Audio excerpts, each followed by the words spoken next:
I chose to work on the Seamus Heaney poem Midterm Break, which focused a lot on Seamus Heaney dealing with the death of his 4-year-old brother when he was a teenager.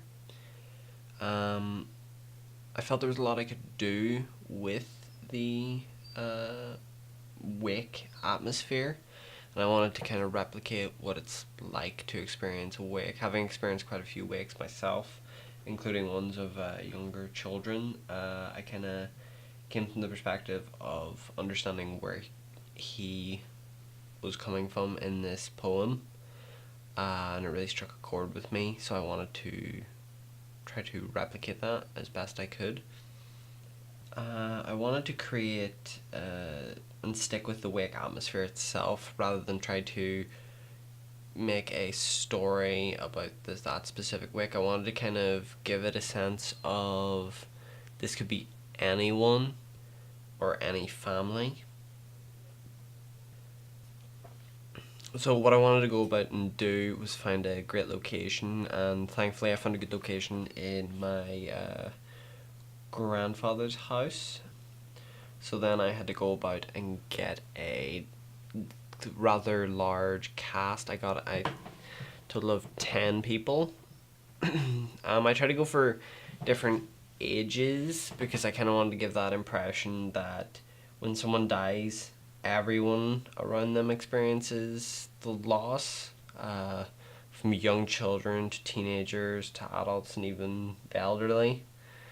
They all have kind of different interpretation and takes of it. I didn't want any audio, and I wanted to kind of shoot it very black and white.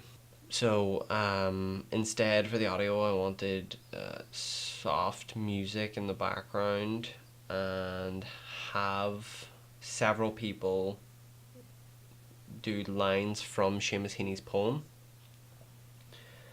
The reason I chose several people instead of one person to do an entire reading was mainly down to wanting to again give that atmosphere of this could happen to anyone, and everyone kind of has that same interpretation, the same way Seamus Heaney did when he wrote the poem, even if they couldn't articulate it in that way.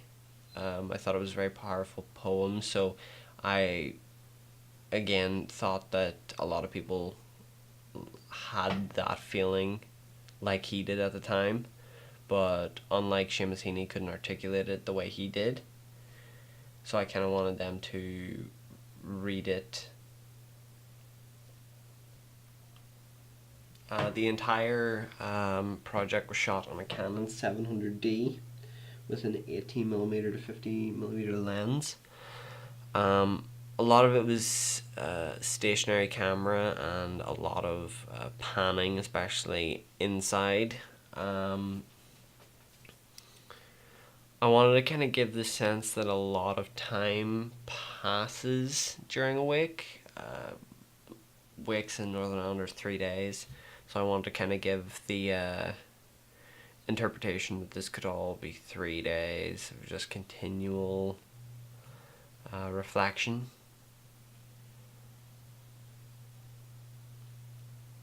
I edited it using Adobe Premiere, a little bit of After Effects for some of the color correction before I used the grayscaling, and a lot of the audio was captured using a Rode NGT2 mic, and using Adobe Audition to edit the audio.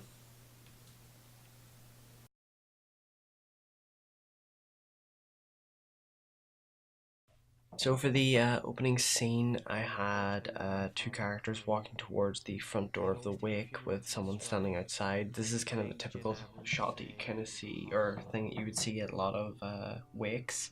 Next, I had an insert shot of people's feet walking as if towards the door to show more people coming in. Then it cuts to inside with a pan of the actual room of people walking around giving out like tea, biscuits. Um, I wanted to give the sense of uh, life and environment, while also adding like a somber tone, hence the black and white appearance. the passage of time At was 10 o'clock, really the ambulance arrived important with the to me corpse through this entire stretched and bandaged process. by the nurses. And there's an Next insert shot morning, I went of up into the room. Snowdrops and food candles soothed and the an insert bedside. shot I saw of him for the a first baby time at in awake, 6 just to weeks. show that there's a lot of people of very different ages all going to these kind of things and experiencing this in their own way. As in his cot, no gaudy scars, the bumper knocked him clear. And the last shot in the darkened hallway, just to give a somber kind of ending to it.